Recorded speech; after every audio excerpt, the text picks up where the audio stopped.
Has Apple finally hit the nail on the head with the 6th generation iPad mini? Let's take a closer look.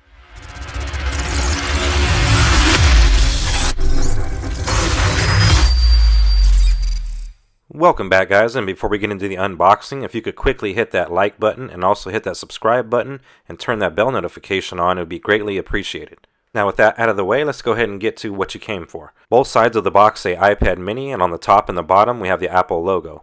Apple's included a convenient pull tab to help remove the packaging, so no need for an unboxing knife on this one.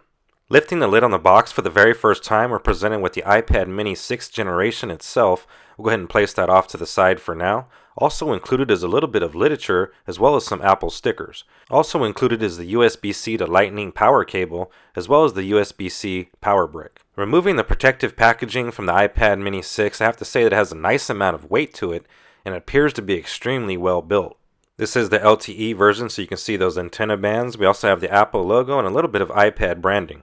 Taking a closer look at the bottom of the device, we have both speaker grills as well as our USB Type-C charging port.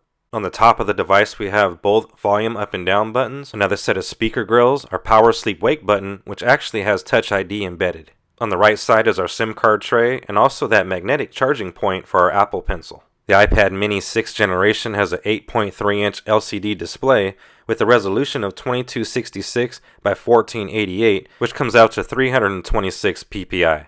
The iPad 6th generation is available in space gray, pink, purple, and starlight. The display is capable of up to 500 nits of brightness. We also get Apple's new A15 Bionic chip, 4 GB of RAM, iPad OS 15, a 12 megapixel camera on both the front and rear. We also get an embedded fingerprint sensor, Apple Pencil 2 support, and of course my favorite addition to the iPad mini, the USB Type-C charging port. Alright guys, now that we've unboxed the device itself, let's go ahead and take a closer look at an additional accessory that I picked up, which I think is a great addition to the device along with the Apple Pencil 2. Now as you guys seen, I picked up the iPad mini 6th generation in space gray. Let's go ahead and take a closer look at the Apple Smart Folio cover that I went ahead and picked up in the color black. Again, shout out to Apple for the hassle-free packaging. All we have to do is lift up and out the inner section of the box, and we are presented with the Smart Folio case itself. As you can see, it has an extremely soft interior that's made out of a microfiber type material, and the outside has that really soft yet strong and durable material.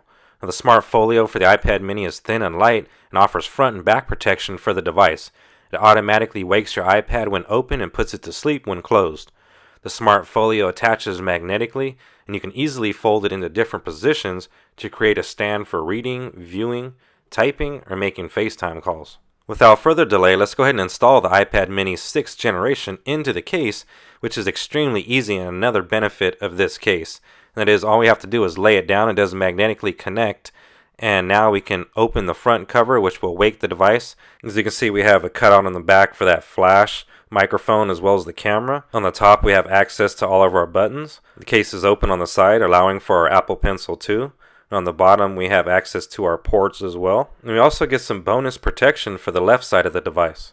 My initial impressions is that I'm really impressed with the build quality, and I'm really looking forward to putting this iPad mini 6 to use as a great note-taking machine, as well as just an overall great game-playing device. And I will be doing a full review on this device, so make sure that you leave your comments down in the comments section and let me know what you would like to see me cover in that full review. And that's going to wrap this one up. I'd like to thank you guys for watching. As I mentioned earlier, my name is Aaron, and I'll see you guys on the next one.